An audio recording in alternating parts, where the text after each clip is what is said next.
Berdoa dimulai.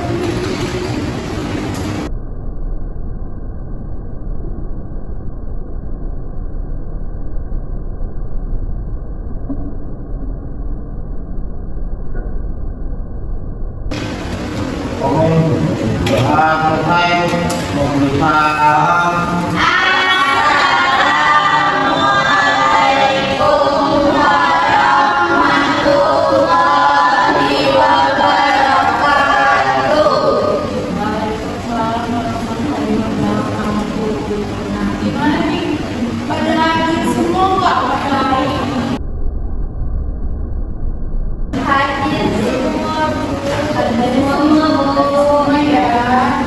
Sebelum kita mulai pembelajaran, tolong rapikan kursinya terlebih dahulu.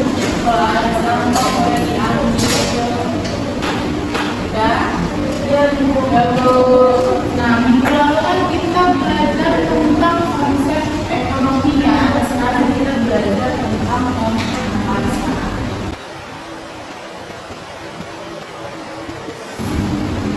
Jadi, belajar kita pada hari ini adalah yang pertama itu menjelaskan pengertian pasar, juga mengidentifikasi komoditas pasar.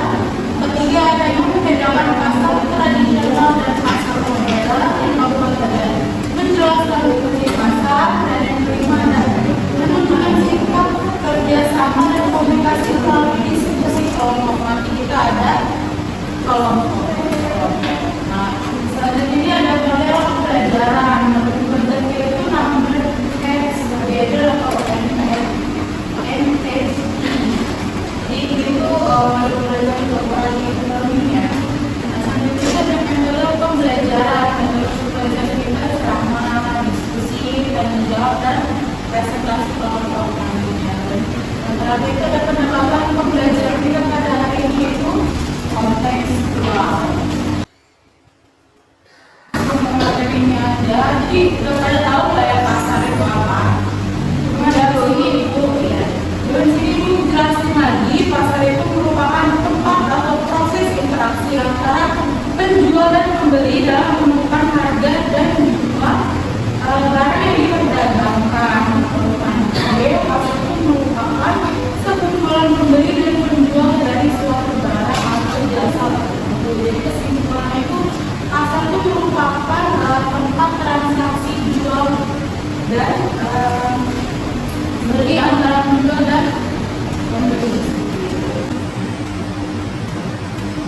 Selanjutnya ini ada jurnal terkait materi kita pada hari ini, yaitu konsep pasar efisien. Konsep pasar efisien, pasar efisien itu merupakan pasar di mana harga sekuritas mencerminkan seluruh informasi yang tersedia. Tidak ada investor yang bisa terus-menerus mendapatkan keuntungan di atas normal atau abnormal. Nah, karena semua informasi itu sudah tercermin dalam harga.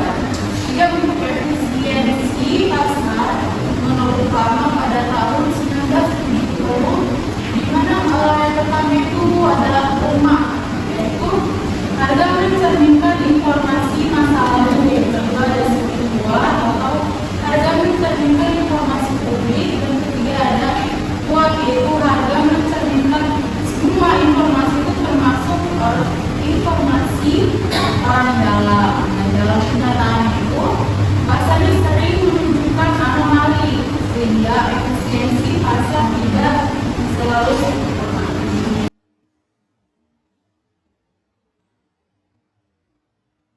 Selanjutnya ada jenis pasar. Yang pertama itu berdasarkan fungsi. Ada pasar tradisional dan pasar modern, nanti akan dijelasin di next PPT. Selanjutnya berdasarkan waktu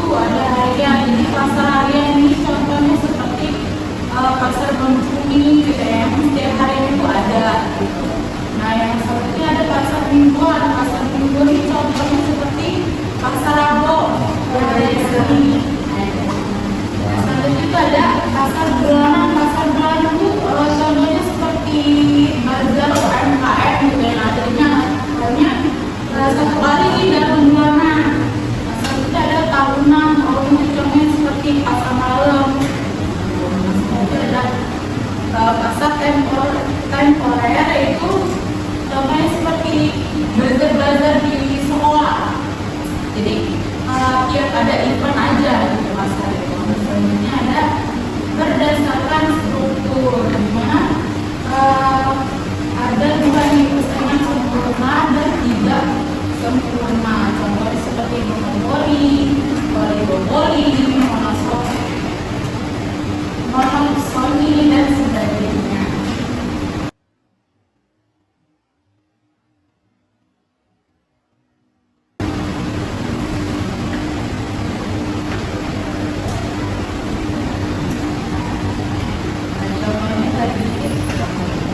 Di sini ada pasar tradisional dan pasar modern, di mana pasar tradisional itu merupakan tempat bertemunya penjual dan pembeli secara langsung melalui tawar-menawar. Pasar tradisional itu contohnya ya pasar yang nggak AC gitu, yang di luar gedung lah gitu. Nah, kalau pasar modern itu menjual barang dengan harga tetap menggunakan barcode.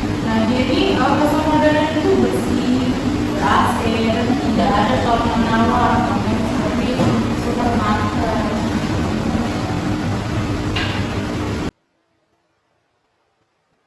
Nah, selanjutnya ini yang terakhir nih, fungsi pasar.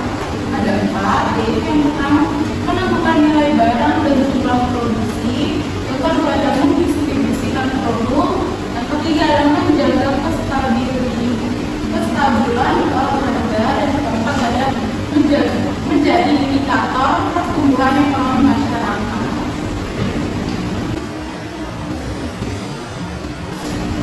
Oke, yang sudah selesai materinya sedikit banget ya materi yang pada hari ini.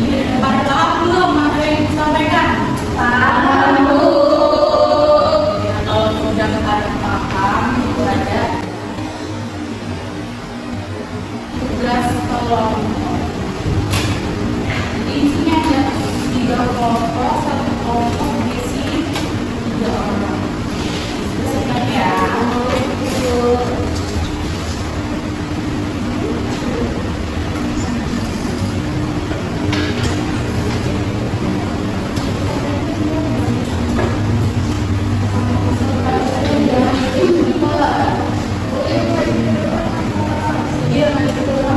berapa orang? 1 boleh, 2 boleh, 3 boleh.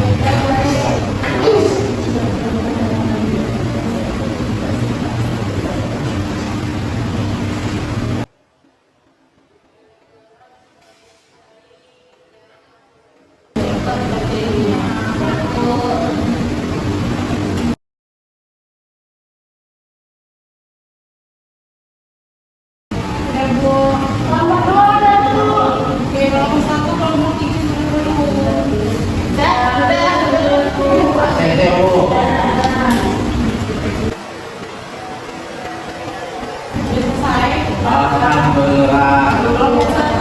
Ya Allah.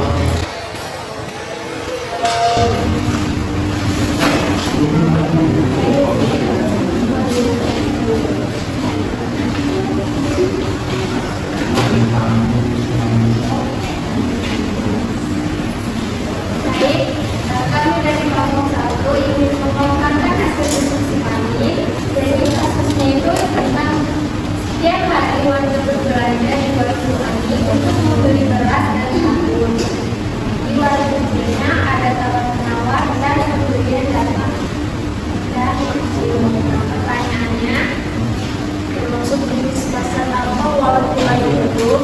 Jawabannya, jadi jawabannya itu adalah pasar tradisional atau pasar konkret karena penjual dan pembeli bertemu langsung serta ada tawar-menawar. Baik, ya presentasi dari kelompok kami. Terima kasih. Sama.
gedungnya tetap bersih, ber-AC dan tidak bertawar-menawar seperti itu. Sekian dari kami, mohon berdoa.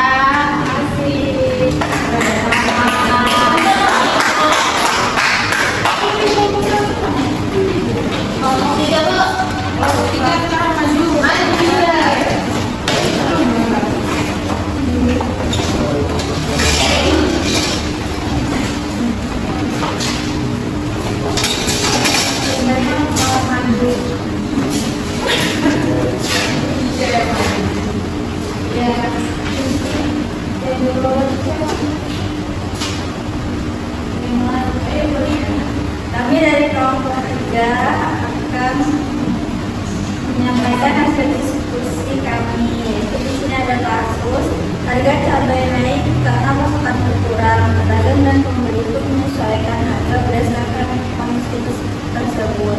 Pertanyaannya, fungsi pasar apa yang sama dari kasus itu? Apakah pasar ini termasuk efisien? Oke, jawabannya yang pertama, fungsi pasar itu menentukan nilai barang dan menjaga kestabilan harga. Jadi efektivitas pasar itu efisien karena atur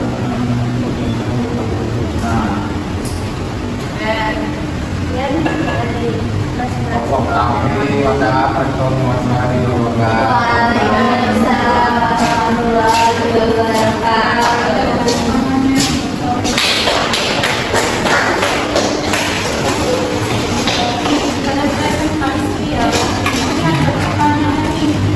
Kalian pasti pernah lah belanja di warung, nah itu masuk pasar apa sih?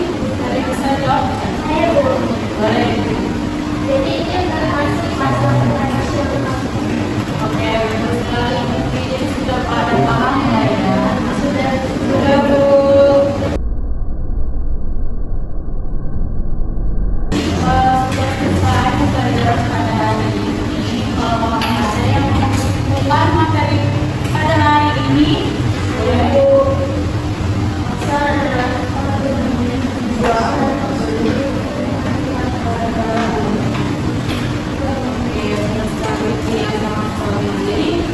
Pasar itu bukan cuma tempat jual beli aja ya, tapi juga bagian penting dari kehidupan ekonomi masyarakat. Sebagai tugas rumah, kalian cari tempat tinggal kalian dan tuliskan ciri-cirinya ya. Minggu depan, kumpulan minggu depan nanti kami bikin lah.